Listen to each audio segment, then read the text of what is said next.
नमस्कार मित्रांनो, श्री मराठी स्टोरीमध्ये आपल्या सर्वांचं मनपूर्वक स्वागत आहे. न कळत जुळले प्रेम भाग 27.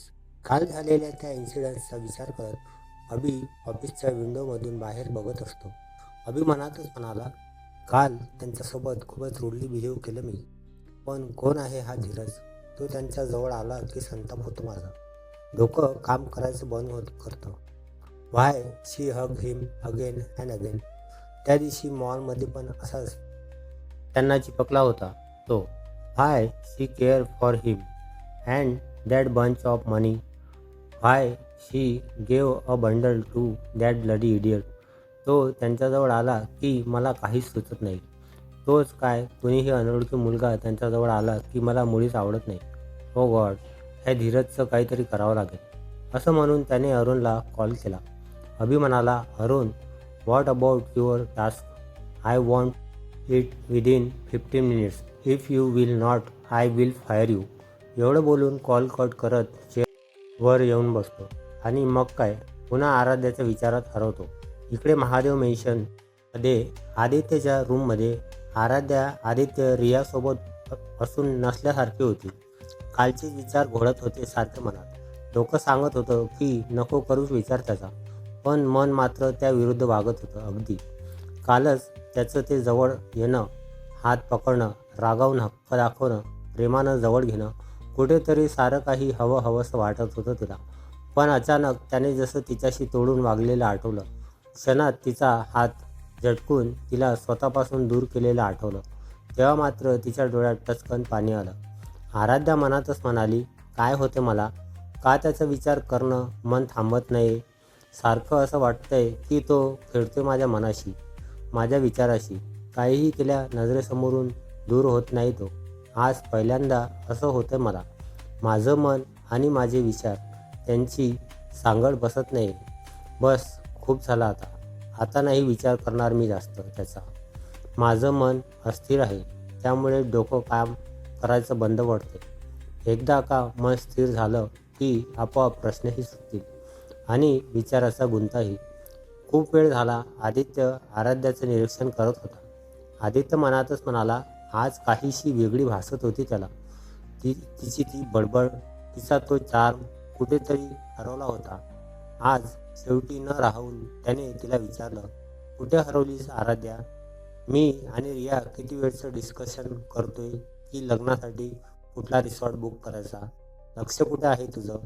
अलिबाग किंवा लोणावळा चालेल का? किती वेळ झाला रिया तुला हेच विचारते आहे. बरं वाटत नाही का? If you need a rest then take it. About the venue we will discuss tomorrow. Aditya आराध्याकडे बघून बोलतो. आराध्या म्हणाली, बाकी नाही रे काही. थकवा जाणवतोय जरासा. रेस्ट घेतली की बरं वाटेल मला. ऐक ना, मी पडते जरा वेळ. तुम्ही व्हेन्यू डिस्कस करून घ्या आणि उद्या कळवा मला. आणि हो, अजितसोबतही बोलून घे वेणूबाबत. एवढं बोलून आराध्या रूममध्ये जातच असते की तिथे शीतलताई येतात. शीतलताई म्हणाली, झाली का तुमची चर्चा? चला लंच लावते मी, खाऊन घ्या साऱ्यांनी. आणि आराध्या कुठे चाललीस? लंच करायचं नाही का? आराध्या म्हणाली, आई खरंच नको मला. ऐक ना, भूक लागली की मी खाऊन घेईन, पण आता मुळीच इच्छा नाही. Please don't force me. दिवलंसं तोंड करून शीतलताईकडे बघत बोलते. शीतलताई म्हणाली, ॲटलिस्ट ज्यूस तरी पिऊन घे. रेखाला सांगते तुझ्यासाठी फ्रेश ज्यूस बनव म्हणून. कुठला हवा आहे? एखाद्या स्पेसिफिक की मिक्स फ्रूट चालेल? आराध्याकडे बघत बोलतात. आराध्या म्हणाली, ओके, मी नाही सांगितलं ना तरी तू देणार आहेसच. सो मिक्स फ्रूट चालेल मला. जाऊ आता.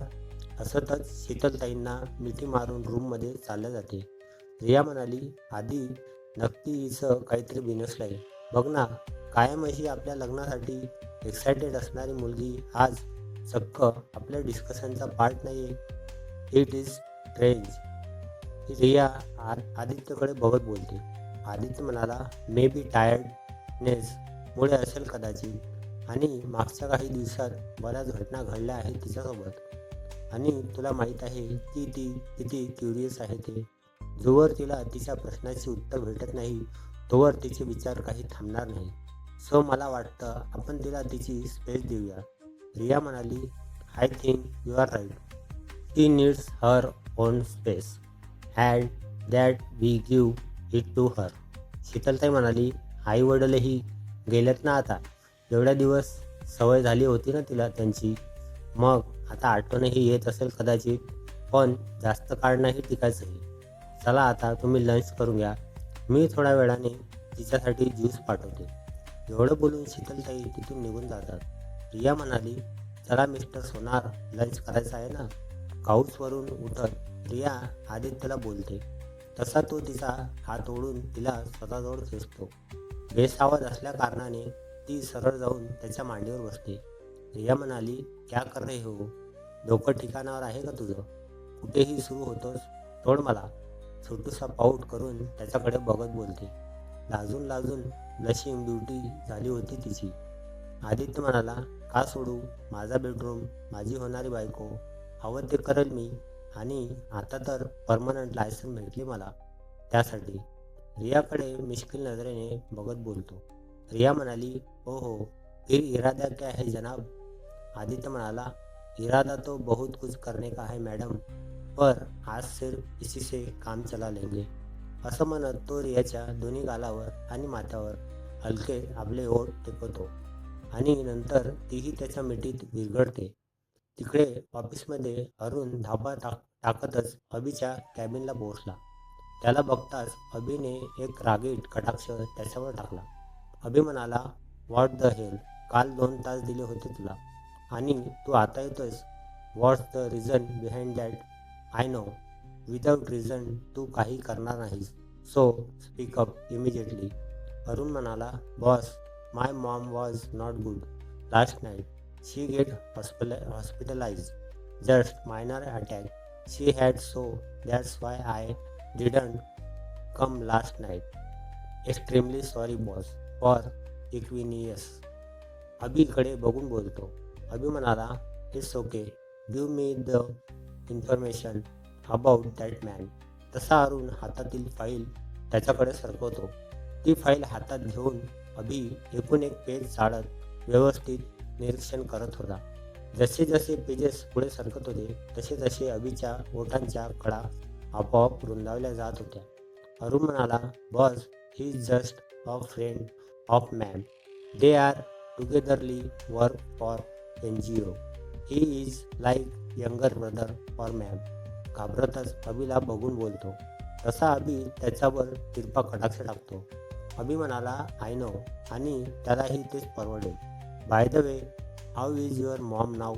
अरुण म्हणाला, she is out of danger now and feeling better than yesterday. Abhi म्हणाला, लुक अरुण, तुझ्या मॉमचा पूर्ण खर्च कंपनी पे करेल, so don't worry about treatment charges. I assure you that your mother gets superior treatment, so don't worry about that. आश्वासक नजरेने अरुणला सांगतो. थोडा वेळ कामाचं बोलून अरुण अभिच्या कॅबिनमधून बाहेर पडतो आणि तसा इकडे अभि कुणाला तरी कॉल करतो. अभि म्हणाला, please arrange bouquet of jasmine and गरमागरम jalebi also and send it to Mahadev mansion on the name of Aaradhya Patil. Abhi मनातच बोलतो, सॉरी आराध्या, तुम्हाला काल न कळतपणे खूप हर्ट केले मी. And now that it's my turn to make you happy. Ready for some more surprises angel. Angel असं म्हणून स्वतःशीच हसतो आणि पुन्हा आपल्या कामात मग्न होऊन जातो. सायंकाळी तिकडे महादेव मेन्शनमध्ये आराध्या आपल्या रूममध्ये आराम करत असते. तोच रेखा तिच्या रूममध्ये येते. रेखा म्हणाली, हवा आराध्याताई, ह्यो काय पार्सल आलाय तुमच्यासाठी, जरा बघा की बरं. आराध्या म्हणाली, माझ्यासाठी पार्सल? कुणी दिलं रेखाताई? रेखा म्हणाली, ते काय माहीत नाही बुवा, पण लय खमंग वास येतोय बघा. अन अजून एक, ह्यो बघा जाईच्या फुलाचा मळलेला गुच्छ, लय वास येतोय बघा की त्याचा. आराध्याच्या हातात ते पार्सल आणि बुके ठेवत रेखा बोलते. आराध्या म्हणाली, ठीक आहे, जा तुम्ही, बघते मी. असं म्हणून तो बुके आणि बॉक्स घेऊन आत येत काउचवर बसते. तो बॉक्स ओपन करून बघते तर त्यात गरमागरम जिलेबी असते आणि सोबत एक नोट पण. आराध्या हलकेच ती नोट आपल्या हातात घेते आणि त्यावरील लिहिलेला मजकूर वाचण्यास सुरुवात करते. Sorry for everything which I had in yesterday. It was just a misunderstanding. I am so sorry for my strange behavior with you. It's just because of concern. I hope you will forgive me. I want to be a friend of you, just like this Jasmine. I wanted to spread a fragrance in your life by our friendship. त्या नाही अचानक तिला जाणवतं की कुणीतरी आपल्या आसपास आहे. तसं ती मान वर करून बघते तर अभि तिच्याकडे एकटक बघत दारात उभा असतो. लेव्हेंडर कलरचा फॉर्मल शर्ट, त्यावर ब्लॅक ट्राउझर, हातात फोल्ड केलेलं ब्लॅक ब्लेझर. नुकताच ऑफिसहून आलेला तो आणि त्याचे ते मेसी हेअर्स. त्यांनी तिला बुरळ घातली होती. एवढं काम करूनही त्याच्या चेहऱ्यावर थकवा कुठेच जाणवत नव्हता. अगदी फ्रेश चेहरा आणि त्या चेहऱ्यावर त्याची ती किलरवाली स्माईल. आराध्या पण काही कमी सुंदर दिसत नव्हती. घरातील साध्या अटायरमध्येही खूप खुलून दिसत होती ती. पर्पल कलरचं कुर्ती, त्यावर व्हाईट कलर पटियाला सूट करत होती तिला. कानात व्हाईट कलरचे मोतीचे स्टड्स, गळ्यात नाजूकशी चैन. मेकअपचा तर लवलेशही नव्हता. तिच्या लांबसडक केसाची एका साईडला घातलेली वेणी आणि सर्वात जास्त उठून दिसणारी, काळजाचा ठाव घेणारी तिची ती नोजपिन आहे. दोघेही काही क्षण एकमेकात हरवले होते. नंतर भानावर येऊन अभिनेच बोलायला सुरुवात केली. अभि म्हणाला, आत येऊ मी? आराध्याकडे बघून बोलतो. आराध्या काहीही रिॲक्ट न करता तिथून उठून सरळ गॅलरीत चालत जाते. मनाशी काहीतरी ठरवून अभि आत येतो आणि तिच्या शेजारी जाऊन गॅलरीत उभा राहतो. थोडा वेळ कोणीच काही बोलत नाही. एक नीरव अशी शांतता होती तिथे. कदाचित शब्द अपुरे पडत असावेत किंवा सुरुवात कुठून करायची हेच कळत नसावं दोघांनाही. शेवटी ती शांतता भंग करण्याचं काम आराध्यानेच केलं. आराध्या म्हणाली, हॉस्पिटलमध्ये ती फुलं आणि जिलेबी तुम्ही पाठवायचात तर. But by. आराध्या अभिकडे बघत बोलते. अभि म्हणाला, याचं रिझन मी तुम्हाला पहिलेच दिलं आहे. आराध्या म्हणाली, पण मला आता खरं रिझन हवंय. अभिकडे नजर रोखत बोलते. काय होईल पुढे? अभि त्याच्या प्रेमाची कबुली देईल का? बघूया पुढील भागात. हा भाग कसा वाटला नक्की कळवा. व्हिडिओ आवडल्यास लाईक करा, शेअर करा. नवीन असाल तर चॅनलला सबस्क्राईब करा. धन्यवाद.